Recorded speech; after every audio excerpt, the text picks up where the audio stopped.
Hey, yeah. I be with the members, original members only. I be with the members, original members only. I be with the members, original members only. Sitting at the top, yeah, that shit was getting lonely. Hey, be careful who you love, cause that shit'll kill you slowly. Careful who you love, cause that shit'll kill you. Welcome to Views from the Lake podcast. It's your boy, Lil Dave Got It. Today we have a living legend. This man has succeeded boundaries outside of the city. He is a father, a thinker, an aspiring hip-hop sensation, a man of many stories. Some call him a rapper. Here at Views of the Lake, we call him the GOAT. Who are we viewing today? MB58, Big Goaty. Big GOAT, Big GOAT. Appreciate you for coming on the platform, my dog. For sure. So I'd like to take it back, man. We're going to start off. Where was you born and raised? Kansas City, Missouri. Kansas City, Missouri. Yeah. Did you have your parents in your life? Yeah, both of them. Both of them. Pops went to jail young. Mama was always there, for real. What's a core childhood memory, something that just stuck with you throughout your whole childhood? Shit. As a kid, Yeah. we were just talking about this the other day, me walking to school at 6 years old and shit. Like, it was a thing though. Like, Yeah. the whole school was walking. Uh-huh. Like, I couldn't imagine my daughter, you know what I'm saying? Like, being in first grade, walking all the way to school. Like, Yeah. it ain't no close walk either. Like, it's like a commute, Lots. you know? Like, Gotcha. Did you play any sports or activities? basketball, little football, pop Warner type shit. That shit stopped like 9th grade. Did you go to high school? Yeah. You graduated? Yeah. That's what's up. That's what's up, definitely. Well, as of today, what I researched, on your SoundCloud, you got 984 plays. 84,000, I'm sorry. Yeah. 984,000. Let me correct that, put that K on that. 1,000 plays on SoundCloud. Yeah. The first song I found through yours was Levels on the Meek Mill beat. Was that the first song you ever made? I couldn't even tell you really, cause that shit so, I'm so many songs in right now. I couldn't tell you my first song that I ever made. It probably was more so a feature, but like your brother Speedway or one, you know what I'm saying? Some shit you probably really ain't even heard. It's probably still on Pudge's laptop. What made you start rapping? Them niggas, they was rapping like, come hop on this. I didn't even really fuck with the rap shit. They all was rapping. I'm like, shit. We was at the studio every day, so it's like I just hopped in that motherfucker. Got you. And you dropped your first video 2016 January, live from the trap? Nah, it's no. Okay, we can say that YouTube one. numbers probably ain't right. We can say that one. It was one I did like on some fluky shit, but like that's like my first like me being serious with the rap. Yeah. But I got another one called like Young Nigga Shit. That was probably like my first video. Got you. And you come out, and I think August 2016 with the Mid-State brand. Is that when you created that? Yeah, it was already Mid-State before it was a brand, but because that was my partner Booby. That was like his first tape. Like he was, you know what I'm saying? He was already hollering that shit. So it's like just turned that shit into a brand for real. Got you. Do y'all do Thanksgiving food drives or something like that? Yeah, we did one like off of 35th and Prospect. It was a minute ago though. Got you. Do you remember your first show? Not really. Probably it had to be. Was it Faded with Friends? You remember that? That ring a bell? Who? Faded with Friends. About 2016. Was that like Ride Room? Yep, that was the Ride Room. Yeah, it probably was that. Okay, got you. Well, your first mixtape, The GOAT, that was the first one, right? No, that was like, that's what I'm saying. That was like me as a serious rapper, yeah. But like, I had shit before that. What was your first mixtape? It's on Dat Piff. It's called like Second Life or some shit. Second Life. Yeah. Got you. Okay, well, we're going to hop into The GOAT, though. Yeah. That mixtape specifically. Yeah. What made you come up with the idea of that? I just had a hell of body of work. I just had a hell of songs, really, that I fuck with. And I just put that shit out there. Yeah. At that time, did you think Mask On and I Need would pull traction? No. Oh. You know, when you first come out, you don't be knowing what to expect. You know what I'm saying? You be hoping for the best, but it's like, you really don't know. Like, that shit ain't really even up to you for real. You can think highly as fuck of a song and it don't do shit. And you can think minimize of a song and that's the one that blow up. Exactly. I feel that. I feel exactly what you're saying. As of today, it's over 500,000 views as far as Mask On. 500 views, 1,000 views today. Yeah. I'm fucking up like a mother. My bad. It's over 500,000 views today. How you feel about that? I mean that's cool. I really didn't expect it to even do that, but it's cool, I guess. You know, like, but it could have more. But I felt like even like after that, I didn't want to stop there. You know what I'm saying? Like, I didn't want to like ride my own wave like of this one song, and then everybody know you for that one song. You know, like I was constantly dropping even after that, like continuously. You know what I'm saying? To like, I ain't no one trick pony. You know what I'm saying? Like, I want niggas to know, like, nah, I can really do this shit versus me just riding my wave of this song, you know? Gotcha. What made you put Delio and Deej on the I Need remix? Shit, we just had to get one in, basically, for real. Like, it was, like, overdue type shit, like, cause, like, I ain't really good with, like, doing features for real, for real. But it's, like, I just felt like it was overdue. Got you. Okay, what was the emotions that you were going through when you created Somehow, Some Way? Because out of all your songs, I feel like that's one of your most powerful ones as far as emotion that it holds. Mm-hmm. What were you going through during that time when you created that song? A lot of shit, for real. And it's crazy the day that I shot the video is the day, like, one of my partners got killed on that day. So it's like you probably ain't noticed his name not in that song, but it's like that's the day he died that I shot the video.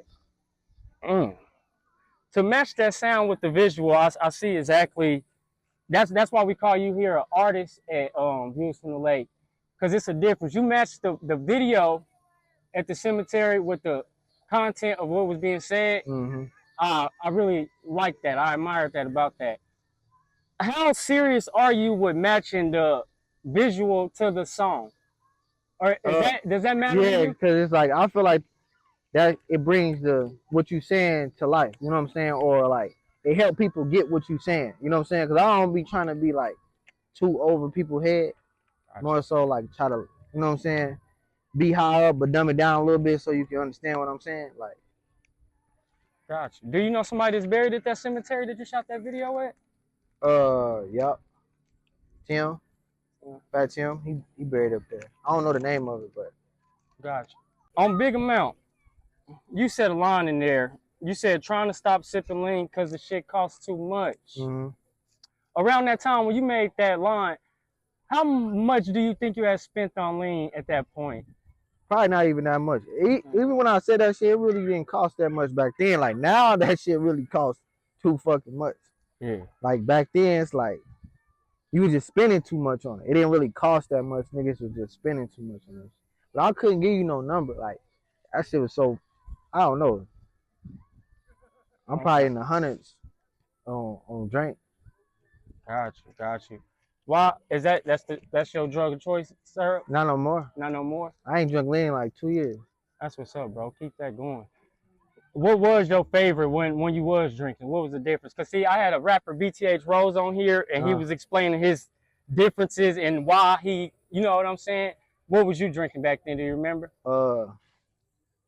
We was drinking. We was drinking all that shit. High tech, quality. I had act a few times. We was drinking all that shit. Even green. I was drinking green back then. I stopped drinking green. I don't drink green. Yeah.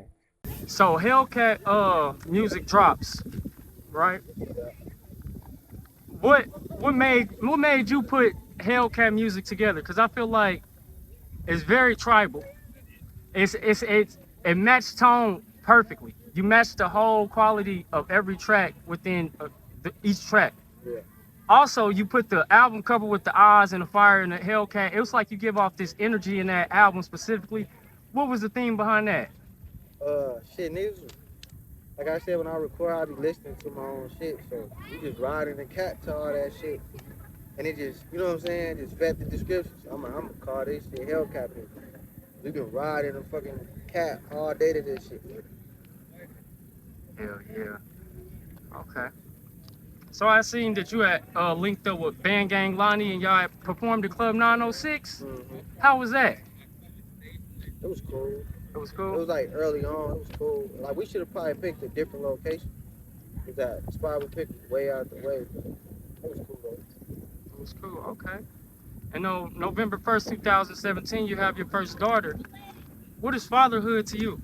Everything, everything, everything. But see, it's more time consuming than even like financial. You know. I like that. I definitely understand that. No, I definitely feel that. Okay, well, I'm gonna take you to still my favorite album of yours. I ain't saying nothing else, ain't topped it, but I think it was more of time and why I named this album my favorite and the classic is Destiny. What? Okay, I understand. Where was you in that time? There was a lot of shit going on. A lot of Like shit. a lot of shit, like good and bad type shit. Because in that album, you got a tone of good and bad. That's what I was thinking. Yeah. Because by the time you make it to the end of the album, to my favorite song, "Feel Good," it's yeah. like it's like your realization of it, Mm-hmm. and it's like as if you're just accepting it and you still moving on with what you're doing. Yeah. When you made "Feel Good," how was you feeling? Good. Good. Yeah. Yeah. It was like I don't know. I just had a better understanding at that point of like what come with life type shit. You know. It's The definitely a good and the motivational bad. song. Yeah. Yeah, it's definitely I work out to that shit a lot, for real. It's definitely a motivational song, bro. And also it was like he was bringing a sense of awareness to yourself, you know, and that's hard. You know what I'm saying? So we're gonna go to let's go to March 14, 2018. Chris Hellebans Harris. Yeah. Who was he to you? Partner. Your Brother. partner? Partner? Niggas be thinking he was my manager and shit. It's like I really thought wasn't that. I thought, you know, the streets, off Yeah. the streets, I thought he was too. And, you know, he was in the videos and just Yeah. the love that Like, you gave through him through them albums and songs, you know. Yeah. I could tell you looked up to him. Yeah, cause he was behind this shit. Sure. You remember where you was at when you got the news? Shooting that video. I told you. That's okay. Yeah. That's when you were shooting somehow, some way. Wow.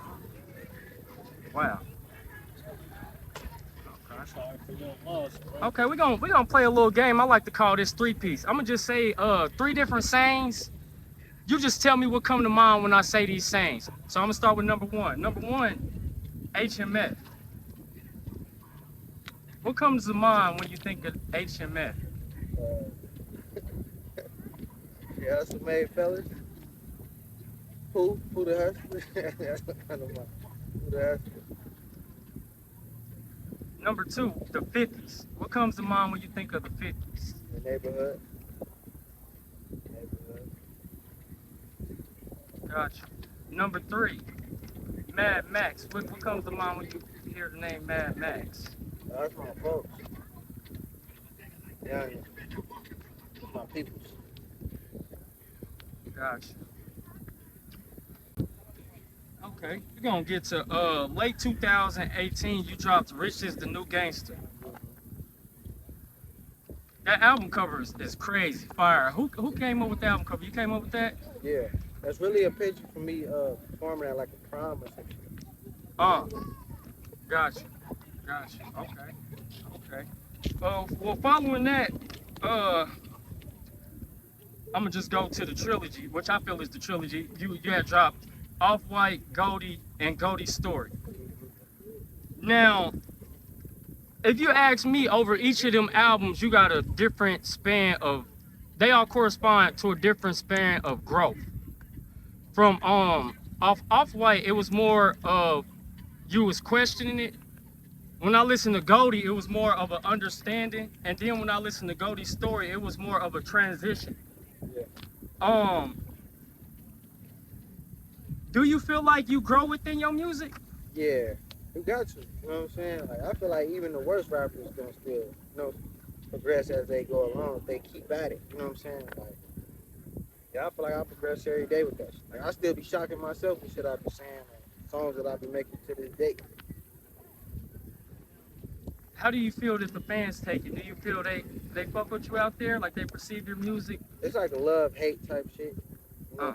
Cause like I don't know if what my demeanor be giving, but it's like people fuck with me, but they don't at the same time. You know what I'm saying?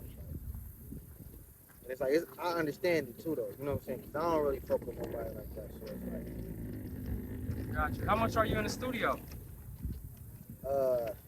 not as much as I should lately, but I still got like hella shit tucked.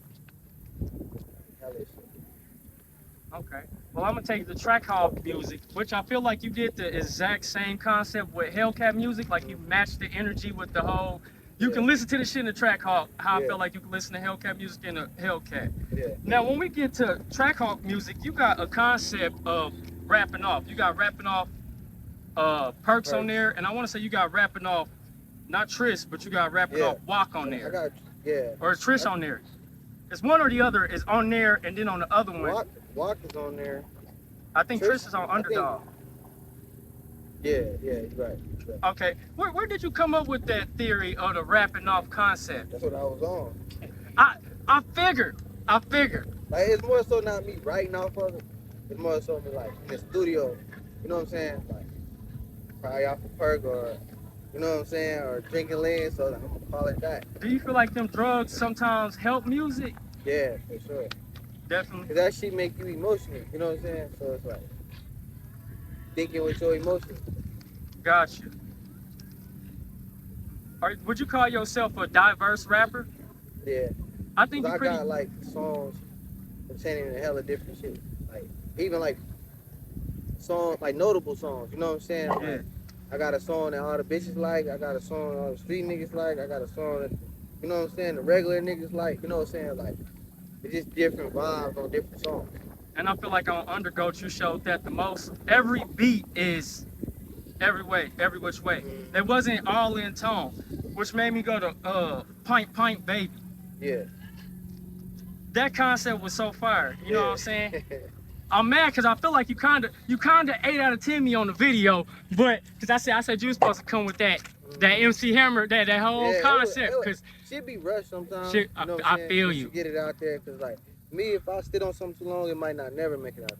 So it's like I be knowing that in my head, like let me get this out the way to get this out there to them type shit. Who brings you them type of beats? Cause I for some reason I just don't feel like you. I feel like I know you diverse. Me sometimes I hear something like I kill that. You know what I'm saying? And sometimes I be trying to challenge myself. Like, all right, you know, can you rap on this type of shit, or you know, like, or you just one dimension? You know what I'm saying? Like, so I be really challenging myself to see what type of beats I can. You know. Got you. Okay. Well, then after that, you dropped Game Changers, 5825, Free Roy, and all of those were under 10 songs. And most of your albums, I've looked, is more than 15 to however many songs. Why was those three specifically under 10 songs? Because it's easier to keep their attention. Just 10 to 8 songs versus 15.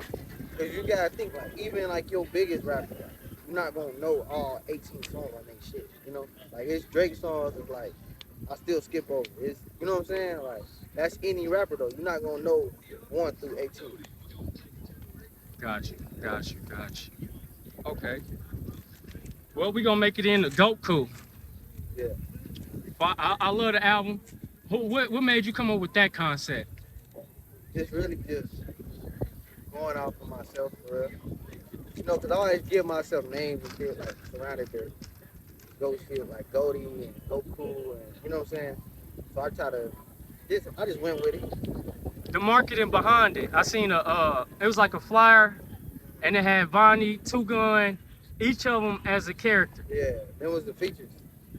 That was hard. That was some unseen stuff. You know what I'm saying? That's hard. So how serious are you about your promo? Like how serious do you take promo? I try to take it the best way that I can, because I know that shit's way more important than the music career.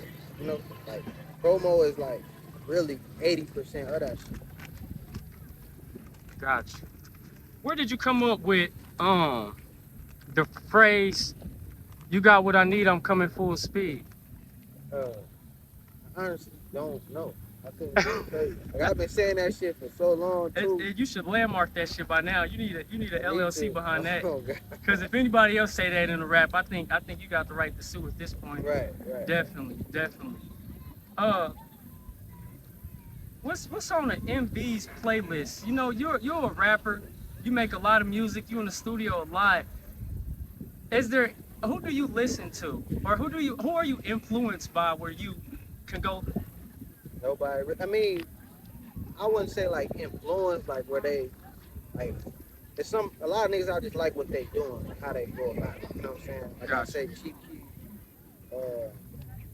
shit, how Dolph was moving. You know what I'm saying? Larry Jones. Like a lot of people, how they move more so than they music like influence. You know what I'm saying? It's Gotcha. like they story and the way they take it. You know what I'm saying? Like it's more so that than really influencing personally. Gotcha. Who's your top three favorite Kansas City rappers? Uh, Overall, just right now. Overall, anytime. Cause I feel like if I'm honestly gonna go off the top, I feel like Fat Tone is somewhere in that list. Yeah, I feel like you definitely got that Fat Tone aura in a way. I'm not yeah. saying like just copied him or nothing, but you definitely bring that. I think it was the energy that he brought to the tracks that you Yeah. bring. I don't know. I really can't just say three because I fuck with like a lot of, you know what I'm saying? Like, I feel the same about, like, you know, Gotcha. so I don't know. Three is like it's like, I really only got two because I'm in it. You know what I'm saying? Like, so it's like, Gotcha. Okay. Where's Goldie tape? Where's Goldie? When is that? I don't know, from today till whenever. Look, and you know, my next question after when was why? If people been asking where I've been and where I'm dropping, but that's where I want it. You know what I'm saying? Because like it be so much shit that I play on even my story or something. People like, damn, when this coming out? Like nigga, this been out. You know what I'm saying? For a year now. So Now it's you like just make them miss me and wait on this shit. You know what I'm saying? Versus me just beating. But I feel like I've been so consistent that people just like, you know what I'm think they saying? overlook They you? overlook the shit. You know what I'm saying? I had a nigga tell me I ain't consistent. And I told him like, damn, if I ain't consistent, who You is? ain't listening. Who is though? Like if I'm not, you know what I'm saying? Right. I seen on your Instagram story you had put behind the last tape. Are you tired of rapping? Nah, I just be sometimes getting in my mode where it's like I don't like where it be putting. You know what I'm saying? Cause it's like with rap, it's like you gotta relive trauma. You know what I'm saying?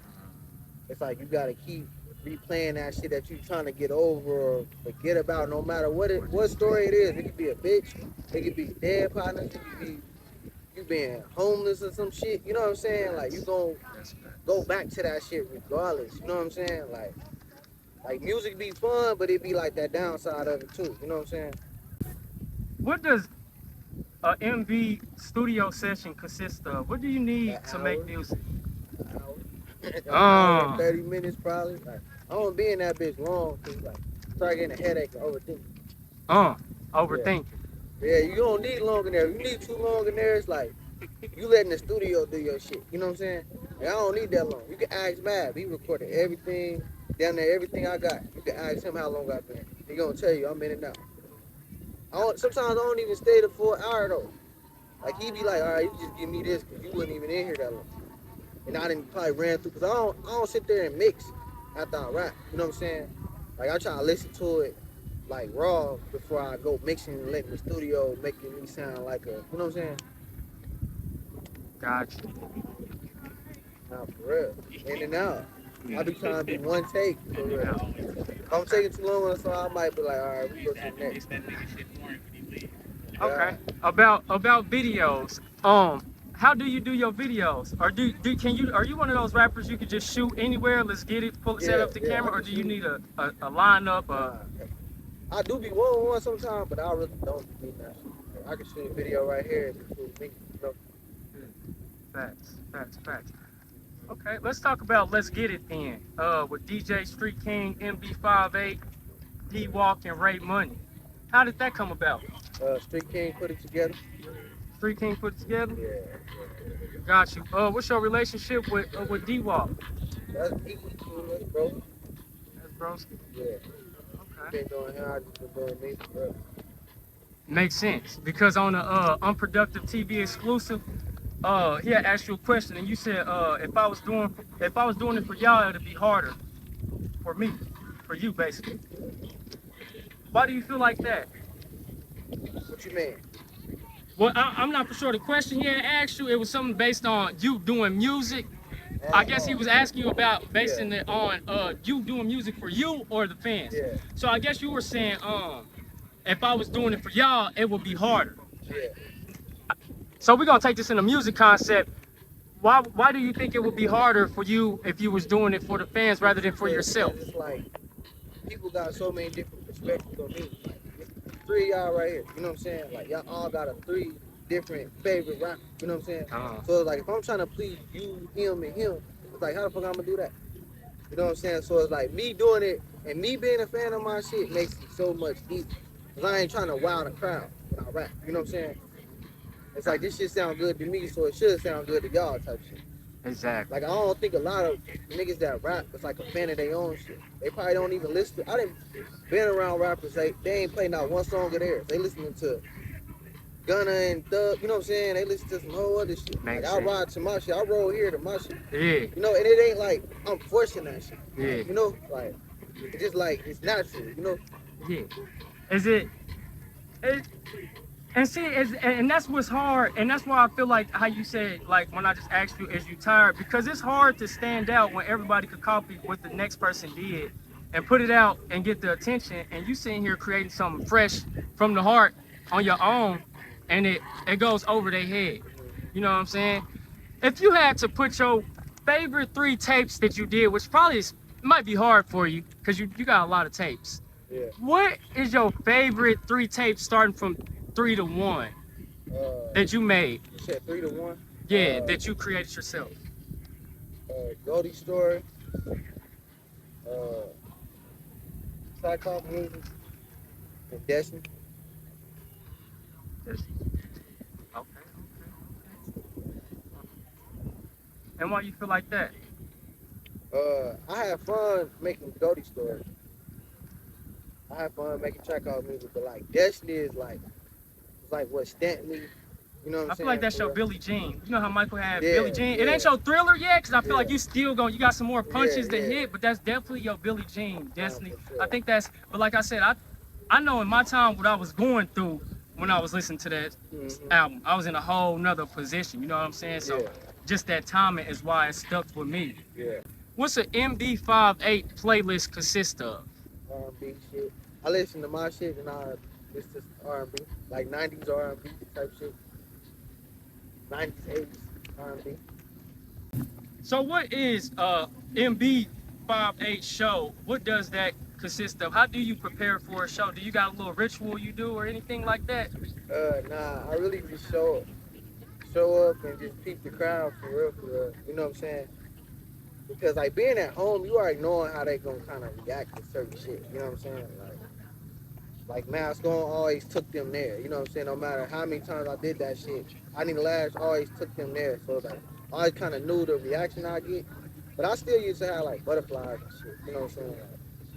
How it feels selling out venues. I remember one time, what's that water park over there?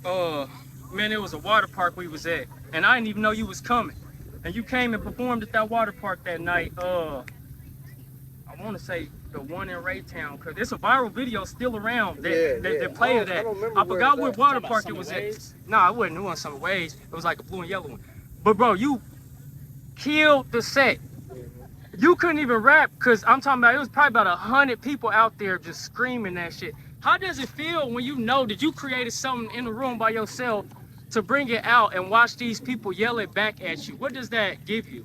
That's a good feeling for sure. It make you feel like you ain't doing that shit for no reason. You know, you ain't playing, you know. Like, and they know you not playing, you know. Do you feel like the Kansas City music scene is overlooked in whole? Hell yeah. Hell yeah. And why do you feel like that? Because I'll be feeling like it be like the wrong people in the driver's seat. for real. And then it's like, I feel like a lot of people get in a room with certain people and they be having their head down. Like, you know, like looking at them like they bigger than them. And it's like, you know, you the man, you really don't want no nigga coming around with his head down. You know, like, be confident in what you doing and who you are. You know what I'm saying? Like, cause you gotta think like if you never asked me, if you was scared to ask me to do an interview, how would I do it? You know what I'm saying? Like, if you got your head down coming to me, I'm like, nah, like, you know what I'm saying? But it's like you come to me confident, like, yeah, but I want you to do yada yada yada. I'm like, bet, you know what I'm saying? If a label came to you with that bag and you could sign with any label, what label would you sign with? I kind of wouldn't want to sound with a label. It would more so be probably like an artist. Cause I feel like an artist gonna show you how to really make money in a rap game, and a label just gonna use you to make money. You know what I'm saying? Like, cause a rapper that already did it can show you everything. You know what I'm saying? A label just can promo you. You know what I'm saying? That's all they gonna do. They gonna promo you and leave the rest to you. You know what I'm saying? They gonna pay for your features. They gonna help you get billboards and stuff like that. But like the music is still up to you. Versus a rapper, they got connections really with other rappers. You know what I'm saying? You get features. You can, you know what I'm saying? Get on a tour with a rapper that this man cool with. You know what I'm saying? Like it just make more sense. How do you feel? I know pretty sure it happens to me a lot. It might have happened to you a couple times. Being in the car late night and you hear your song on the radio, what does that do to you? At first I was hyped. It's kind of became like, I'll be hyped. you know what I'm saying? Like normal now, but it's like that's like first time that shit happened, I was hyped, especially in the daytime, cause like I never seen that shit. You know what I'm saying? Like I said, I ain't been a rapper my whole life, so it's like you wasn't really hearing like local niggas getting on the radio by themselves. You know what I'm saying? Like not no nigga that you bumping shoulders with. You know what I'm saying? Like if they was on there, they had probably Tech as a feature or something like that. Not to shade nobody, but that shit was like big to me. Got you. No, for sure. If you could get, let's say three features with anybody in the world, anybody, dead or alive, who would be your three features? Uh, Drake, Chris Brown, Lil Wayne. And who's your favorite rapper? Me. You. Got you. Now listen, I asked that because how you ended that, how you just said them, and you said Wayne career, he always held himself high, and he had this aura that was like He's like untouchable. It make a scary nigga run. Mm-hmm. You know what I'm saying? Yeah. You carry that aura. Now, is that just you, or is that just what music comes with? Yeah. Like when you intimidating, that's what it comes with. You know what I'm saying? Like, you give me intimidating vibes, not me but like, specifically. I ain't trying to be, but it's like, you know what I'm saying? Like people don't like you said, I could walk in a room or people like MB, I want a picture and shit. You know what I'm saying? And just knowing like this nigga still regular. You know what I'm saying? Like ain't like I'm signed or I'm on. You know what I'm saying? Signed to OVO or some shit. It's like this nigga still roaming the streets. So how do you deal with the pressure of the fans? Everybody might be wanting you to do something for them. These dudes might want you on a feature. This dude might want this. How do you deal with the pressure of the fame? I feel like I handle that shit pretty good. Like I got a lot of features. You know what I'm saying? Like I don't work with a lot of artists around the city. You know what I'm saying? But that fame shit, it be cool to an extent, but at the same time, sometimes it should be like, you don't know what somebody else on. You know what I'm saying? Like it could be good or it could be bad. Like it could be a good that's MV or it could be a bad that's MV. You know what I'm saying? So it's like, but I still be carrying that shit well though. It's like I ain't bumping into no, you know what I'm saying, no bullshit behind that shit. What's your favorite like MV memory like from your career? Like because me personally, I remember first Fridays you outside performing. That big ass crowd, yeah, bro. Like that shit really, right like, there. No cap. That's what I was about to say. Like, not on LeBron shit, but LeBron was lying. But that's what I was about to say. Like that shit. Like I still upload that shit to this bro, day. That I see different. That video like resurface all the time, bro. And I was there that night, and it was just like, bro, just walking up the street, bro, you could just hear that shit. hear the motherfuckers word for word, bro. Because like, it was the like the week before that, they was down there playing my shit. Motherfuckers was on the roof rapping. I wasn't even there. They like, nah, nigga, you gotta come out. You know what I'm saying? Fuck with them. I might bet. You know what I'm saying? Like, so you say that's your favorite? So you say that's one of your favorite memories hell too? yeah. Cause it was like, it wasn't like no, like I don't even think people really knew I was coming. You know what I'm saying? Like, I don't think there was no flyer with me on it or no shit. They just told me to pop out. I'm like, I'll let you know if I can type shit. Like, it wasn't no, this MB show. It's like, you know, and I didn't even know he was gonna play the songs that they played. That shit was like really random. You know what I'm saying? Damn. Like, What song was they? Rubbing Out the Paint. Rubbed out the pipe. Yeah. When you performed at the T-Mobile Arena, bro, seeing that crowd like that, even though it came because of the big artists, but nigga, when you walked out on that stage, bro, and you felt that love from your city, bro, how did that shit make you feel, bro? Because you didn't even have to rap. Yeah. Nigga, the crowd rapped it for you. God. Nigga, how that shit feel?